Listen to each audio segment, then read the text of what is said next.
Kemanakah kami mencari kasih sejati? Kemanakah kami berseru saat badai datang menderu? Yang kami tahu hanya Kau yang mampu pulihkan segala sesuatu. Kami perlukan keajaiban-Mu, kami butuhkan sentuhan tangan-Mu. Kami tak dapat jalan sendiri, kami perlu Kau Tuhan.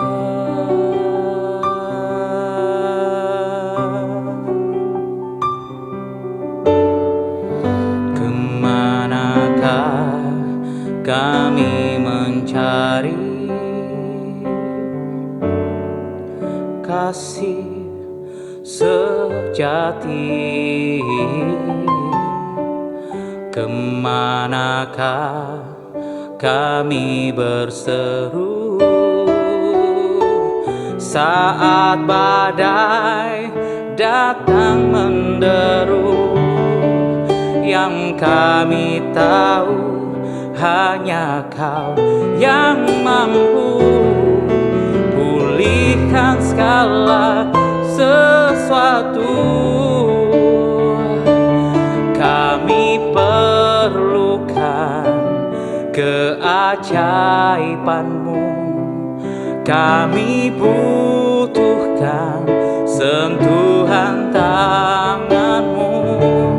Kami tak dapat jalan sendiri, kami perlu Kau Tuhan. Kami perlukan keajaiban-Mu, kami butuhkan sentuhan tangan-Mu. Kami tak dapat jalan sendiri, kami perlu Kau Tuhan. Kami perlu Kau Tuhan. Kami perlu Kau Tuhan.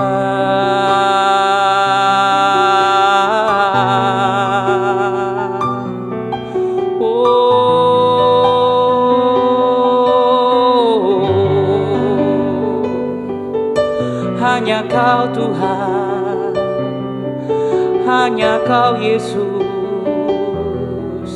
Kaulah yang ku perlu di setiap waktu. Haleluya. Oh, terima kasih.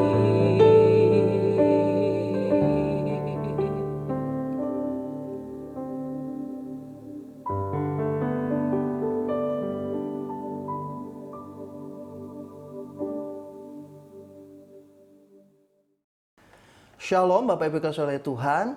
Kita bersyukur kembali bisa bertemu pada hari ini untuk melakukan ibadah tengah minggu bersama dengan saya. Saya percaya Allah memelihara dan menjaga hidup kita. Doa saya, Bapak Ibu dalam keadaan baik-baik, dalam keadaan sehat, dan tetap dipelihara oleh Tuhan. Dan kini di waktunya kita akan belajar kebenaran firman Tuhan bersama-sama. Karena itu saya mengajak Bapak Ibu kita bersatu dalam doa, kita berdoa. Bapak, terima kasih buat hari ini Tuhan. Kami mengucap syukur buat semua anugerah dan kebaikan-Mu. Kalau sampai hari ini kami masih bisa tetap Tuhan bertahan, bisa menikmati kebaikan dan kemurahan-Mu dalam hidup kami. Bahkan kami masih bisa memuji, menyembah Tuhan, beribadah sekalipun di rumah, dan masih bisa belajar kebenaran firman Tuhan. Kami tahu semua karena kemurahan dan anugerah-Mu yang Kau nyatakan dalam hidup kami. Dan saat ini Tuhan, kami rindu untuk belajar kebenaran firman-Mu. Engkau mengurapi setiap kami, khususnya hamba-Mu ini. Biar apa yang keluar dari bibir hamba-Mu semua berasal daripada Tuhan saja. Dan mau berdoa buat setiap anak-anak-Mu yang ada di rumah saat ini. Kami yang mendengarkan rekaman khotbah ini, Engkau menjamah setiap kami, memberikan pemahaman dan memberikan pengertian, supaya kami mengerti apa yang firman Tuhan mau ajarkan, apa yang mau Tuhan tuntun dalam hidup kami, khususnya di tengah-tengah kondisi pandemi corona yang masih belum mereda ini. Terima kasih, kami ucap syukur, kami serahkan pemberitaan firman Tuhan dalam nama Tuhan Yesus Kristus. Haleluya. Amin. Baik Bapak Ibu, hari ini kita akan belajar mengenai sebuah tokoh, pengalaman sebuah tokoh yang seorang tokoh dalam perjanjian lama yang saya rasa tidak asing lagi bagi kita. Tokoh ini adalah Hagar. Memang banyak orang Kristen memandang sedikit miring terhadap tokoh ini, tapi kalau kita mau belajar firman Tuhan sungguh-sungguh, kita akan menemukan bahwa ada beberapa hal yang luar biasa yang dialami oleh Hagar di dalam kisahnya di dalam Alkitab kita. Kita akan belajar dari kitab Kejadian pasal 16 ayat yang pertama sampai yang ke-16. Saya akan bacakan buat Bapak Ibu. Saya ulangi, Kejadian pasal yang ke-16 ayat yang pertama sampai yang ke-16. Demikian firman Tuhan. Kejadian pasal 16 ayat yang pertama. Adapun Sarai, istri Abram itu tidak beranak. Ia mempunyai seorang hamba perempuan orang Mesir, Hagar namanya. Berkatalah Sarai kepada Abram, engkau tahu Tuhan tidak memberi aku melahirkan anak. Karena itu baiklah hampiri hambaku itu, mungkin oleh dialah aku dapat memperoleh seorang anak. Dan Abram mendengarkan perkataan Sarai. Jadi Sarai istri Abram itu mengambil Hagar hambanya orang Mesir itu, yakni ketika Abram telah 10 tahun tinggal di tanah Kanaan, lalu memberikannya kepada Abram suaminya untuk menjadi istrinya. Ayat 4. Abram menghampiri Hagar, lalu mengandunglah perempuan itu. Ketika Hagar tahu bahwa ia mengandung, maka ia memandang rendah akan nyonyanya itu. Lalu berkatalah Sarai kepada Abram, penghinaan yang kuderita ini adalah tanggung jawabmu. Akulah yang berikan hambaku ke pangkuanmu, tetapi baru saja ia tahu bahwa ia mengandung, ia memandang rendah akan aku. Tuhan kiranya yang menjadi hakim antara aku dan engkau. Kata Abram kepada Sarai, hambamu itu di bawah kekuasaanmu, perbuatlah kepadanya apa yang kau pandang baik. Lalu Sarai menindas Hagar sehingga ia lari meninggalkannya. Perhatikan ayat ke-7. Lalu malaikat Tuhan menjumpainya dekat suatu mata air di padang gurun, yakni dekat mata air di jalan ke Syur.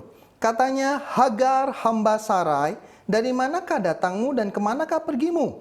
Jawabnya, aku lari meninggalkan Sarai nyonyaku. Lalu kata malaikat Tuhan itu kepadanya, kembalilah kepada nyonyamu, biarkanlah engkau ditindas di bawah kekuasaannya. Lagi kata malaikat Tuhan itu kepadanya, aku akan membuat sangat banyak keturunanmu sehingga tidak dapat dihitung karena banyaknya. Selanjutnya kata malaikat Tuhan itu kepadanya, engkau mengandung dan akan melahirkan seorang anak laki-laki dan akan menamainya Ismail. Sebab Tuhan telah mendengar tentang penindasan atasmu itu. Seorang laki-laki yang lakunya seperti keledai liar, demikianlah nanti anak itu.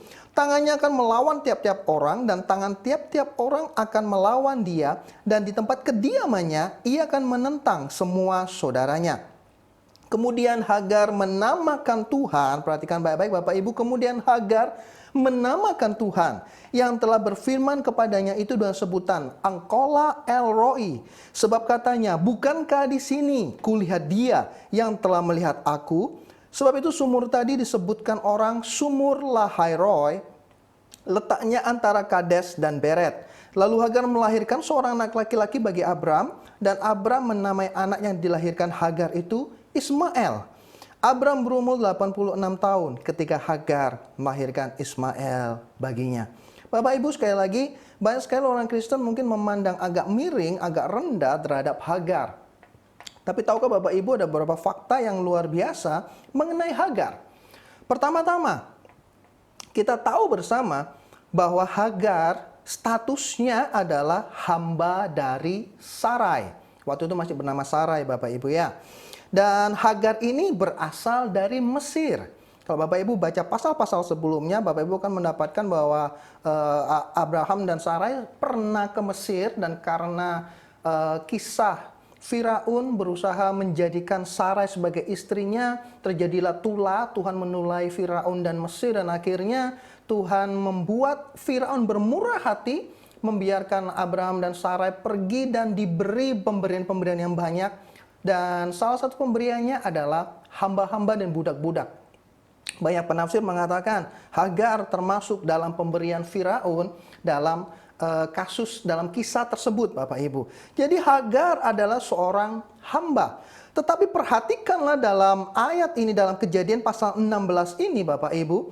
Di sini kita melihat bahwa Allah melalui kejadian ini, Allah mewahyukan kepada kita, khususnya kepada Hagar saat itu, setidaknya Allah mewahyukan dirinya, memperkenalkan dirinya 2 kali.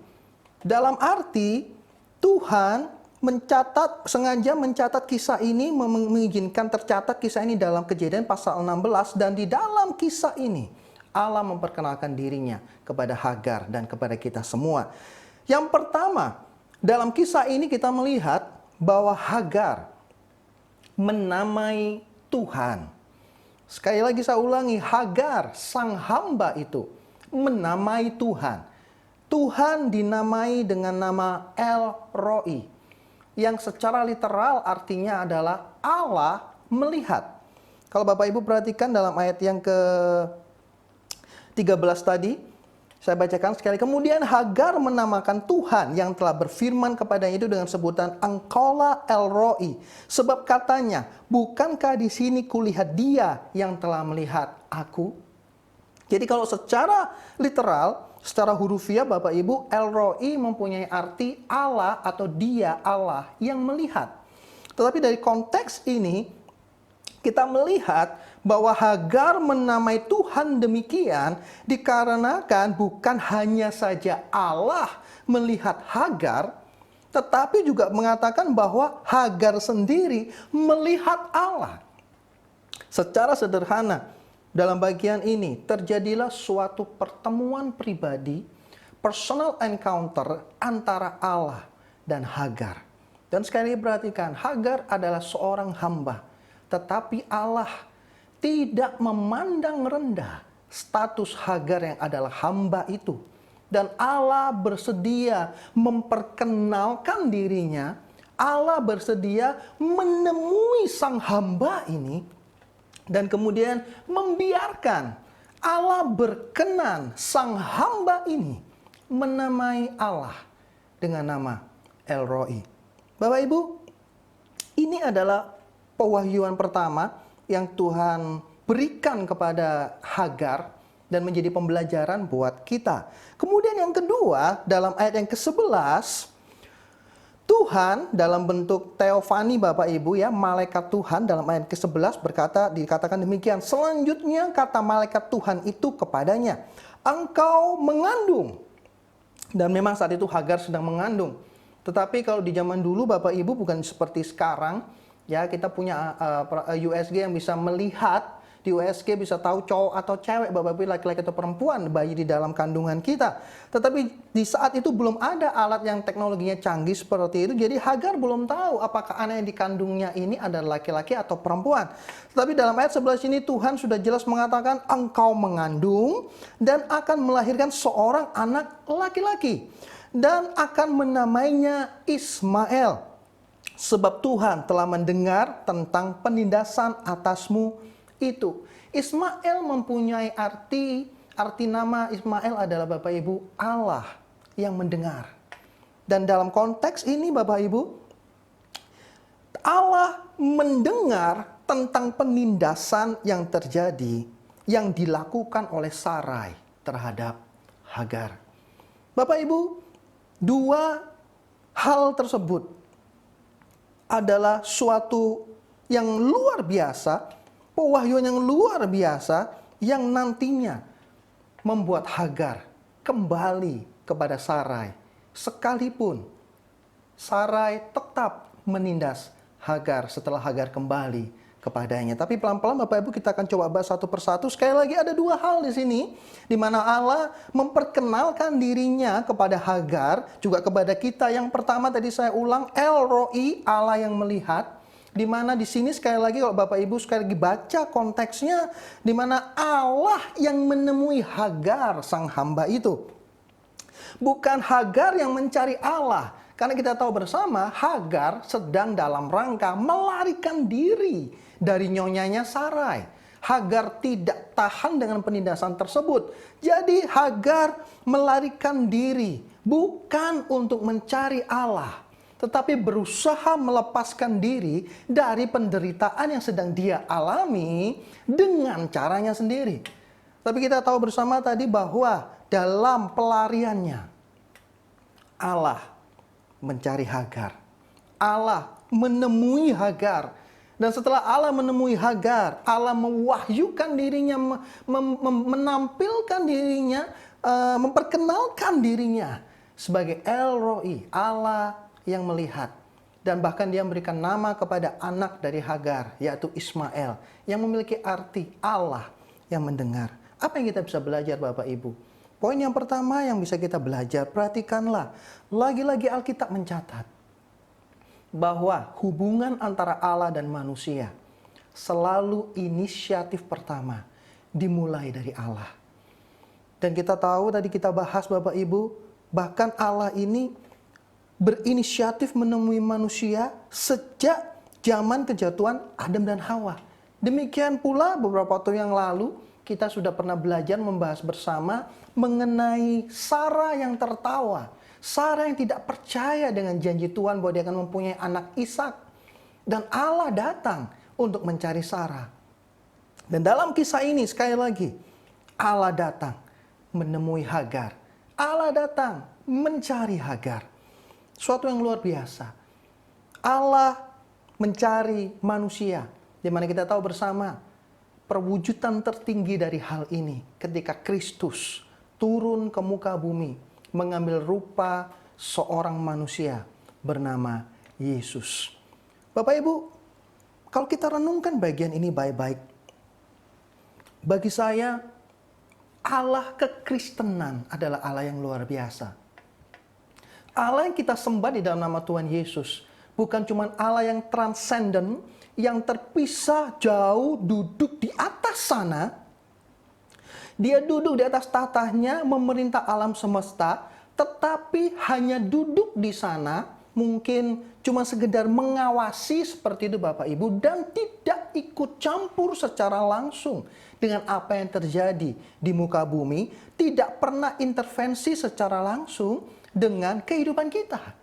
Tetapi Allah yang kita sembah bukan hanya Allah yang transenden, tapi juga Allah yang imanen. Dan berkali-kali dicatat di dalam perjanjian lama bahwa Allah turun menginjakkan kakinya ke muka bumi ini dalam bentuk teofani atau malaikat Tuhan. Di mana banyak penafsir mengatakan teofani ini malaikat Tuhan, ya Bapak Ibu, dengan M besar dan Tuhan, Tuhan besar semua Bapak Ibu.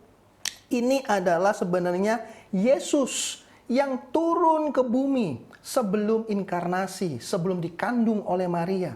Inilah Sang Firman, Allah yang turun ke muka bumi secara langsung. Dan perjanjian lama berkali-kali mencatat bahwa Allah turun, menampakkan dirinya, menampakkan wujudnya dalam sesosok manusia suci atau sesosok malaikat seperti Bapak Ibu ya, kepada Bapak-Bapak patriark, kepada Abraham, kepada Yakub, kepada hampir semua nabi-nabi Tuhan mengalami pertemuan pribadi yang modelnya seperti ini. Khususnya dalam kisah nenek moyang, leluhur-leluhur orang-orang Yahudi. Bagi saya ini sesuatu yang luar biasa. Kenapa? Karena Allah yang kita sembah sekali lagi, bukan cuma Allah yang duduk di tata sana, dia cuma ongkang-ongkang kaki di atas sana Bapak Ibu, tapi Tuhan yang kita sembah, dia Tuhan yang mau turun, menemui Bapak Ibu dan saya, menemani Bapak Ibu dan saya, menyertai Bapak Ibu dan saya, dalam setiap segala sesuatu yang Bapak Ibu dan saya alami. Entah itu sukacita, entah itu duka cita, di tengah-tengah kesesakan, seperti apa yang dialami oleh Hagar saat ini dalam kisah ini Bapak Ibu. Tuhan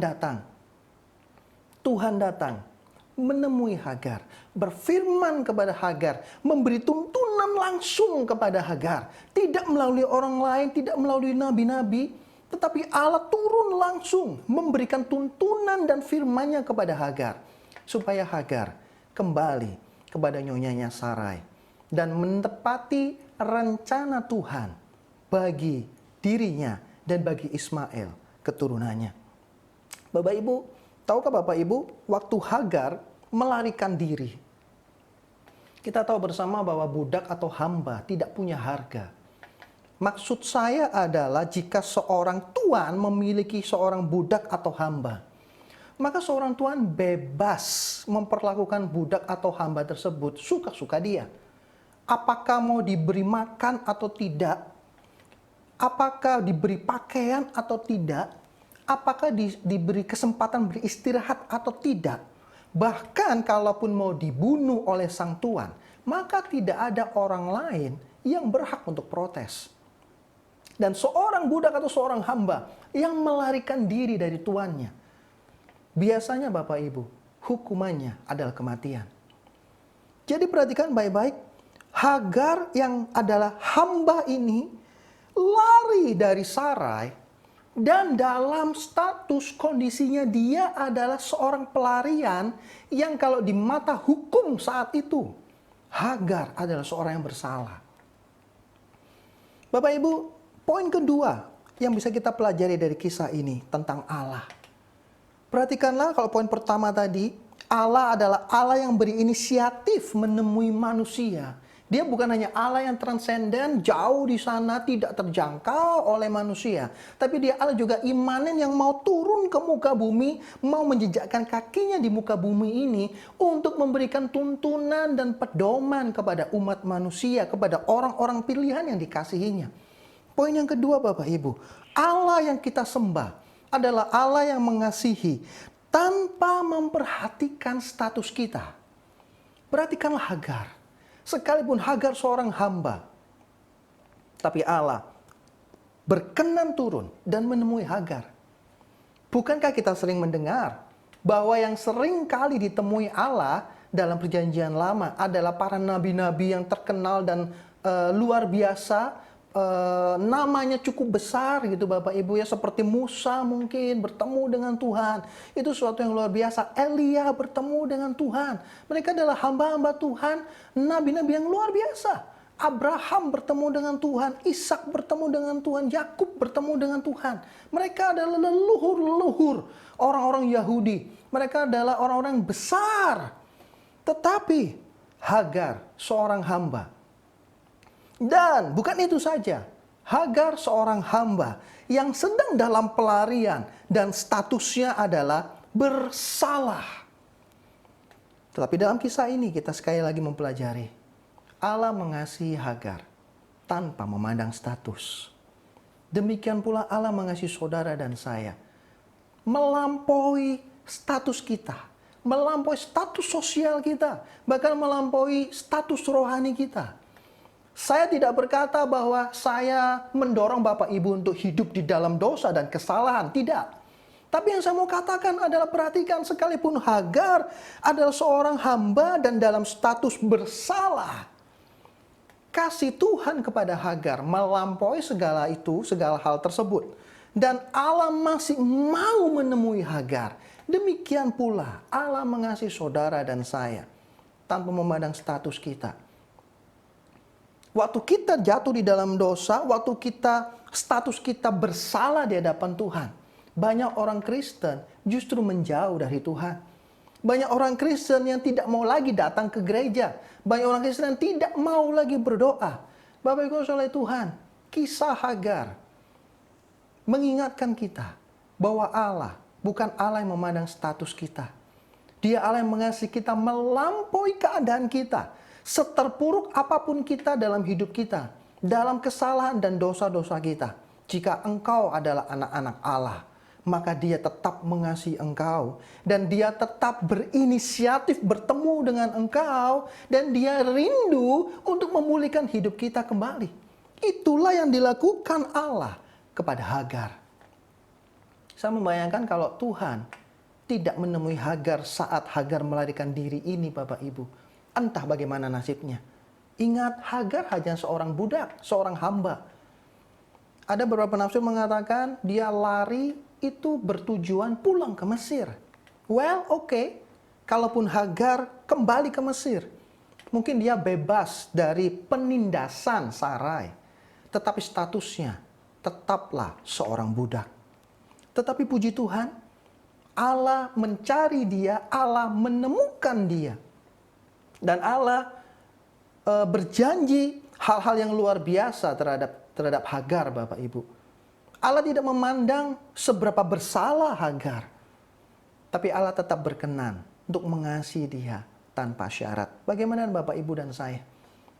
Apakah dalam hari-hari ini dengan kondisi yang sukar seperti ini, beberapa kondisi mungkin membuat Bapak Ibu merasa terpaksa melakukan suatu kesalahan demi bertahan hidup mungkin dikarenakan kesulitan-kesulitan ekonomi, dan engkau mulai merasa bahwa Tuhan tidak berkenan terhadapmu. Bapak Ibu, firman Tuhan mengajar kita pada hari ini, jangan menjauh dari Tuhan. Ingat, dia Allah yang melihat. Dia Allah yang berinisiatif terlebih dahulu untuk menemui Bapak, Ibu, dan saya. Dia Allah yang mendengar segala apa yang kau alami dan penderitaan yang kau alami sama seperti Hagar. Tetapi tidak hanya itu Bapak Ibu. Karena dia sudah menebus kita dengan darah anaknya Yesus Kristus. Maka kita adalah miliknya. Dia mengasihi kita tanpa syarat, tanpa memandang status kita. Sehingga saat ini kalau mungkin Bapak Ibu ada yang merasa telah melakukan kesalahan-kesalahan, datanglah kepada Tuhan. Jangan menjauh daripada Tuhan. Saya akan bukakan Ibrani pasal yang keempat. Kita akan baca bersama-sama Bapak Ibu ya. Ibrani pasal yang keempat ayat yang ke-16. Demikian firman Tuhan. Ibrani pasal 4 ayat ke-16. Sebab itu, marilah kita dengan penuh keberanian menghampiri tata kasih karunia, supaya kita menerima rahmat dan menemukan kasih karunia untuk mendapat pertolongan kita pada waktunya. Penulis kitab Ibrani, Bapak Ibu, memahami bahwa Allah yang kita sembah, Allah yang mengasihi kita, tidak melihat sedalam apa kita jatuh dalam kesalahan, tidak melihat separah apa kondisi kita. Tapi penulis Ibrani mendorong kita orang-orang percaya untuk menghampiri tata kasih karunia dengan penuh keberanian. Kenapa? Karena Bapak, Ibu, dan saya sudah ditebus dengan lunas oleh darah Kristus. Kita adalah milik kepunyaan Allah sendiri. Bapak, Ibu, di dunia ini yang namanya bapak dan anak, hubungan bapak dan anak tidak akan pernah diputuskan oleh apapun juga. Demikian pula kita dengan Tuhan. Sesalah apapun kita, seterpuruk apapun kondisi kita, Dia tetap Bapa yang baik, yang mengasihi kita. Karena itu, dalam poin kedua ini, saya mengajak Bapak Ibu, jangan menjauh dari Allah. Justru, kalau kau mengalami ada pergumulan dalam hidupmu, kau merasa engkau sudah melakukan hal-hal yang buruk dalam hidupmu, datang dengan penuh keberanian kepada tahta kasih karunia Allah. Sebab waktu engkau datang kepada Allah, waktu kita bertemu dengan Tuhan, kita akan dipulihkan dan kita akan mendapatkan pertolongan daripada Tuhan. Baik Bapak Ibu, kita akan masuk pada poin yang selanjutnya. Kita baca sekali lagi dalam Kejadian pasal 16 ayat ke-8 dan ayat ke-9. Katanya, Hagar, hamba Sarai, dari manakah datangmu dan kemanakah pergimu? Bapak Ibu, waktu Allah menemui Hagar. Betul, Allah mengasihi Hagar, tetapi dalam ayat ini Allah langsung mengkonfrontasi kesalahan yang Hagar buat, bahwa dia lari dari nyonyanya. Dan kemudian Hagar menjawab dengan sangat jujur. Dikatakan jawabnya, aku lari meninggalkan Sarai nyonyaku. Bapak Ibu, ayat ke-9 berkata, lalu kata malaikat Tuhan kepadanya, kembalilah kepada nyonyamu, biarkanlah engkau ditindas di bawah kekuasaannya. Bapak Ibu, perhatikan sekali lagi, sekalipun Allah mengasihi kita, sekalipun Allah mengasihi Hagar dan berkenan menemui Hagar, Allah akan berkonfrontasi secara langsung dengan kesalahan-kesalahan yang kita lakukan. Dia bukan Tuhan yang diam saja saat kita berbuat kesalahan, Bapak Ibu. Jika kita ingin menjadi anak-anak Tuhan yang sejati, maka kita harus mau diluruskan dan dididik oleh Allah. Maka poin yang ketiga sederhana, bahwa Allah yang melihat dan Allah yang mendengar itu juga adalah Allah yang mendidik dan meluruskan jika jalan-jalan kita salah. Bapak Ibu, sesungguhnya tidak mudah bagi Hagar untuk kembali kepada Sarai. Saya percaya penindasan yang dilakukan oleh Sarai cukup keras sehingga menyebabkan Hagar tidak tahan. Tetapi di ayat tadi yang kita baca, Hagar dengan rendah hati, dengan jujur mengakui kesalahan dan statusnya itu. Ini poin yang luar biasa dari Hagar, Bapak Ibu ya. Dan kemudian ayat 9 tadi, sekali lagi malaikat Tuhan memerintahkan Hagar untuk kembali kepada nyonyanya, yaitu Sarai. Bahkan dikatakan secara eksplisit, biarkanlah engkau ditindas di bawah kekuasaannya. Kira-kira mengapa Hagar mau kembali kepada Sarai? Karena Bapak Ibu sederhana, Allah yang mendidik dan Allah yang meluruskan kita. Tetapi juga Allah adalah Allah yang memberi kekuatan dan pengharapan. Sehingga kita anak-anak Tuhan sanggup menjalani proses didikan Tuhan tersebut. Seperti apa yang Tuhan mau dalam hidup kita. Dalam kasus Hagar, Tuhan memberikan janji kepada Hagar. Bahwa nantinya, perhatikan Bapak Ibu ya, nantinya Hagar ini mengandung dan melahirkan seorang laki-laki, dan melalui anak laki-laki ini Hagar akan memiliki juga banyak keturunan. Mendengar janji ini, Hagar mempunyai pengharapan. Hagar mendapatkan kekuatan.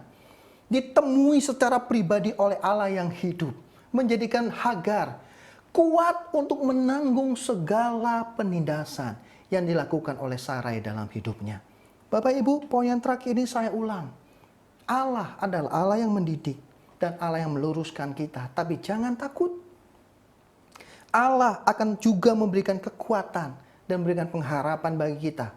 Supaya kita bisa bertahan di dalam didikan Tuhan. Supaya nantinya kita bisa lulus dan kita bisa menjadi anak-anak Tuhan yang melakukan perintah-perintah Tuhan berjalan sesuai dengan kehendaknya. Dalam kisah Hagar ini Bapak Ibu, tadinya Hagar berusaha melarikan diri keluar, memberontak dari tuannya, nyonyanya yaitu Sarah. Berusaha mencari kebebasan dengan caranya sendiri. Tetapi ketika Hagar menuruti perintah Tuhan, kembali kepada Sarah, menderita di dalam penindasan Sarah. Kita lihat beberapa pasal selanjutnya, kita tahu. Akhirnya Tuhan membuat Hagar dan Ismail diusir oleh Abraham.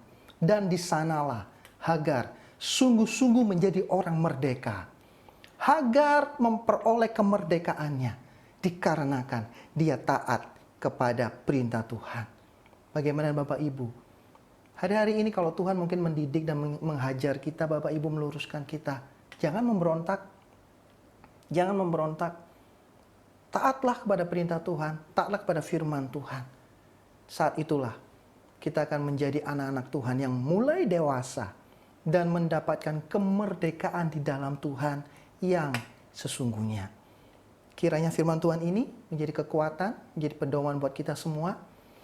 Kiranya setiap Bapak Ibu terus dikuatkan menghadapi hari-hari yang cukup berat ini.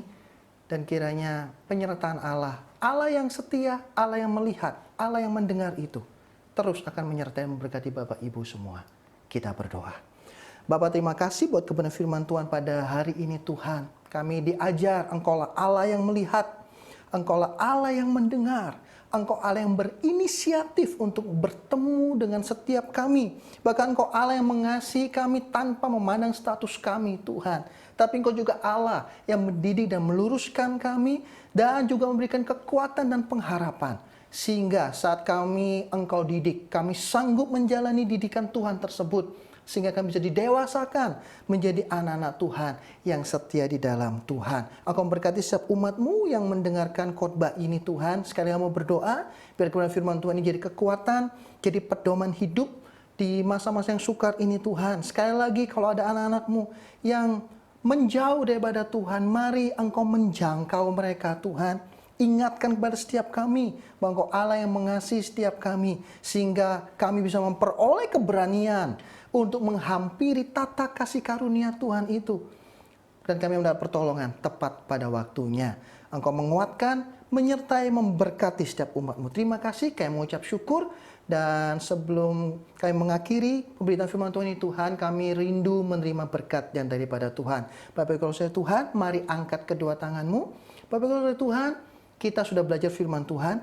Pulanglah, renungkan dan lakukanlah kebenaran firman dalam hidupmu. Terimalah berkat daripada Allah Bapa, kasih setia dari Tuhan Yesus, serta kuasa dari Roh Kudus yang terus memberkati, menyertai, melindungi kita dalam masa-masa sukar dan terpuruk sekalipun. Tangannya selalu terbuka supaya kita bisa menghampirinya dengan penuh keberanian sebagai anak-anaknya. Terimalah segala berkat ini mulai hari ini sampai Maranatha, bahkan sampai selama-lamanya.